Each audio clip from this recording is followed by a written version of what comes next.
And a book that I read today, was it good? You just said it was good. That's up to you. I know. You said a big good. Yep. Therefore, you admitted it's good, which is great.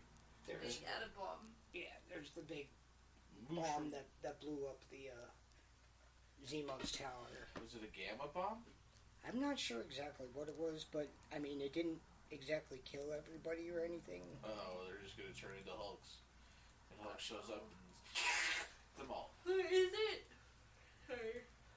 Punisher in the Savage Avengers? Yeah, he is in the Savage And Avengers. so is Immortal Hulk, right? Yeah. So, yeah, I mean, I'm not exactly sure what the timelines are there, and I mean, there's something completely different going on with them. I was thinking about that actually earlier today. I should have picked up the series because I collect the other two. I mean, you know, I don't know, it would have just made sense. But basically, he spends the majority of this issue fighting with Jigsaw, trying to get back to, trying to get to Zemo. And every time I go to flip to the end here, it just... I'm assuming on this cover of Savage Avengers that the dude with the skull on his chest is Punisher. Yeah. Oh, yeah. Yeah. But no Hulk. Yeah, no Hulk on there, right? Is Banner on there? No. No Banner either. We got the Venom. We got Elektra. Elektra, I think it is. Punisher. And Wolverine. Savage. Conan. And the person right there. Right on. Some floaty dude with poofy hair. Yeah. At one point, when Punisher is chasing down Zemo escapes in a jet and is taking off and whatever, and as he's taking off on the runway, Punisher's on a bike and grabs onto the landing gear, and they're like, we're having problems with some drag, and he's like, oh, it's him, and they're like, you're being unreasonable, it's just whatever, blah, blah, blah, and it turns out to be him, and he shoots through the canopy and kills the pilot, and Zemo's able to take over and fly, but he, like, tells his men to shoot down the jet, and they're like, the jet you're in? He's like, yeah, shoot it down. Wow. Yeah. Like, because he's gone, like, mad, wants to kill Punisher so bad, especially now that he's on the loose and knows that he's after him. The jet goes down. They don't get Punisher, of course. They pull Zemo up out of the ocean like 10 minutes later, and at the end of the book,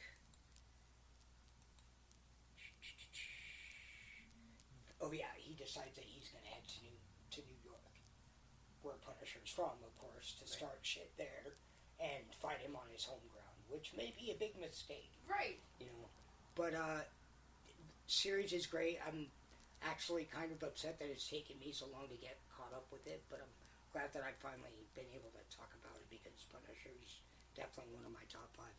But yeah, Matthew Rosenberg, great writer. He's been on the title for quite a while. I think he was on the previous run also, maybe. But yeah, he's doing a great job with him. The book's pretty gruesome. Does a great job. It should be. Yeah, for sure. It does a great job of portraying, you know, the violence that he's inflicting and stuff like that. So I really took the heck out of it. For sure, I definitely recommend picking this series. Can you imagine if he had the Infinity Gauntlet? Oh man. Oh man. I mean, a lot of blood. It wouldn't just be dusted. They would be like explosions. Right? Yeah. Guts. I just imagine. I just kind of think of the end of Kingsman. Right. But with less confetti and more blood. Right. And, Yeah. And Punisher there to watch it all going. You'll have to check that one out, Ooze. Yeah. Still. Oh. And the second one and the prequel that they're coming out with, apparently. I don't know about the prequel, but the two are good. Prequel is on the way. Yeah, I know, but I don't know how. I can't speak for its quality. It's being done by the same people, so I'm like, maybe we'll get a third one that's nice. Right. Let's check him out. Elton John's in one. Yeah, and he's in one of those films.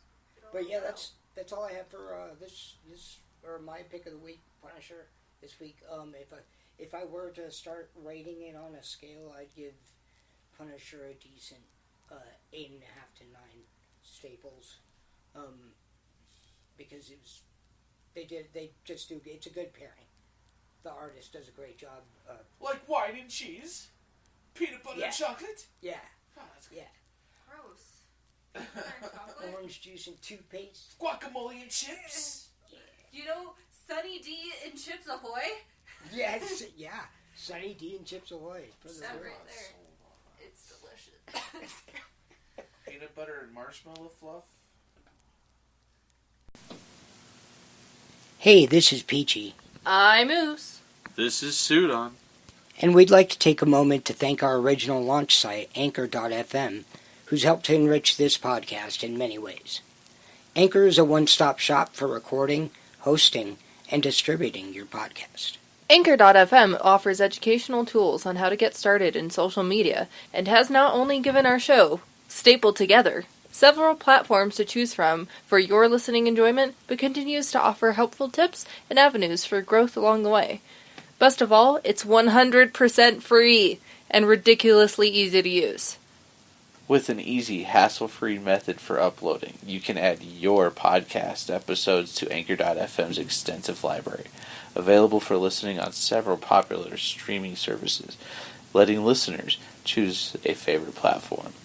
And now, Anchor can match you with great sponsors who want to advertise on your podcast. That means you can get paid to podcast right away. In fact, that's what we're doing right now by reading this ad. Go to anchor.fm/start to get started today. Okay, so now we move on Peanut to butter in the trash. move on to Ooze over Hi. here, anti-peanut butter person. Yeah, I don't like peanut butter. It's gross. Pantomime. I don't know. I got nothing. But what do you got for us? Alright, so the books that I had this week, They were books. they were books. Indeed. I read some of them. You read all of them. Did I? Yeah, because I didn't read Deathstroke because there's going to be a conclusion. Well, this is technically the conclusion for the Terminus agenda, but there's going to be like there's going to be a Epilogue. yeah. I said that earlier. Yeah, I you just did. couldn't think of the words this time. An epilogue, so that'll wrap it up and whatever. So I'll catch up then. So I didn't read it today. Groovy. But I read Year of the Villain, number 1, 25-cent issue, which, like I just said, Sudon and I shared. Sudon. Sudon? That art inside there looked awesome. He called me Sudan earlier. It's okay. Yeah, well, you're a freaking forest, right? Wait, no. Tree? Yeah, it's a desert. Savannah desert, yeah. Yeah, desert. The cover was done by Capullo. Yes. No first name necessary. Right. Inside art was Lots of people. lots of different people. There's 3 different stories So in this. yeah, there's 3 stories. I'm not going to go into full detail because I have a theory that everything's going to be fine. Of course, we have Scott Snyder writing Doom, which is chapter 1. Jim Chung's on the art or the pencils and inks. Everybody, Jim Chung tonight. Leviathan is chapter 2, which is a tie-in to Action Comics, which I'm not reading, and Sudon is behind on. Yeah, I kind of saw that and scrolled over it and did not because I heard Red Hood, Action Comics, Batman are all tied into it. That's chapter 2. It's Brian Michael Bendis and Alex is the writer, and Alex Maleev That works. I like it. is the artist. And then Justice, chapter 3 is James Tynion IV and Francis Manipal on pencils, inks, and colors. Good artist. I like him a lot. Yeah. They should have just called it Spoiler. Yeah, there's a lot that happened in that book, but we're not talking about that right now.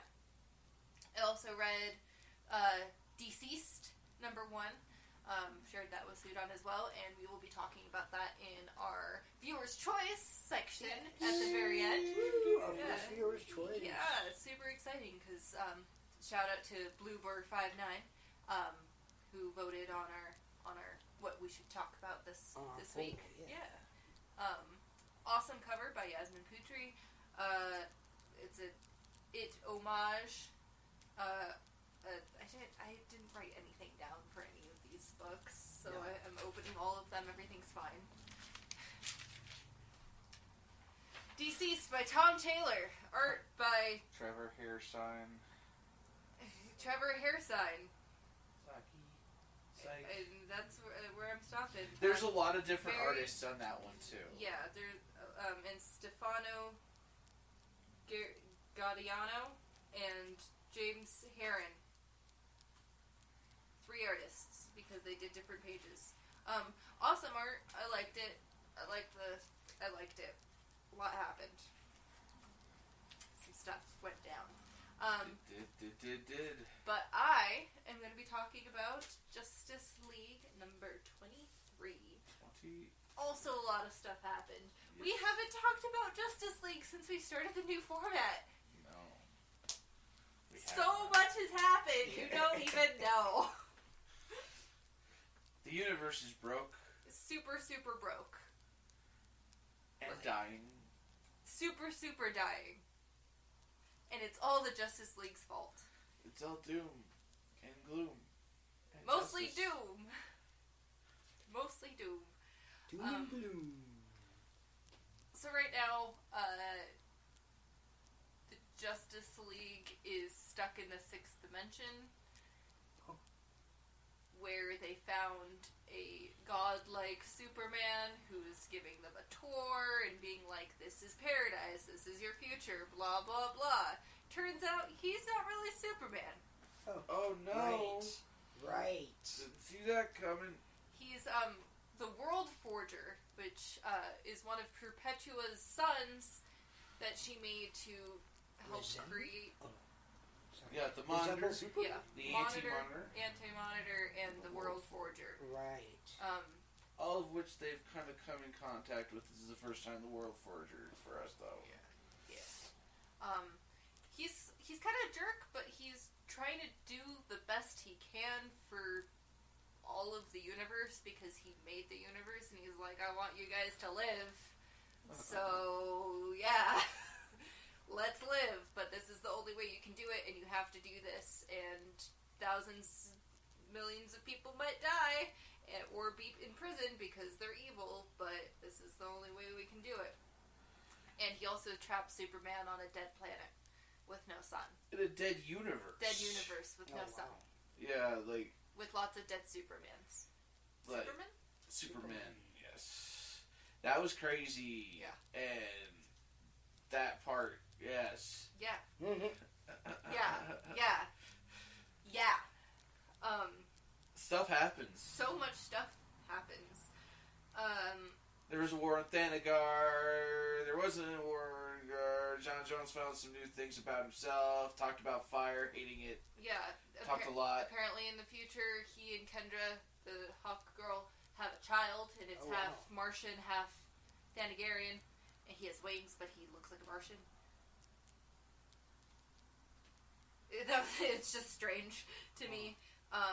And Lois Lane is like the head honcho on Apocalypse, which is now a prison for all the bad guys. It's a penal colony. And the bad guys. The bad guys now include the entire Justice League except for Batman. Oh, weird. Because they didn't want to go with the World Forger's plan because they're like, that's gonna hurt a lot of people, we'll find another way. And he's like, there is no other way, so you're either with me or you're against me. And they're like, well, I guess we're against you. That revelation's pretty interesting. But she has seen her son die thousands of times because of mistakes that the Justice League has made, mostly because Superman, because he's him, and he thinks one way, and like he's like, this is the good, and Chaotic we have to good. be. No, he's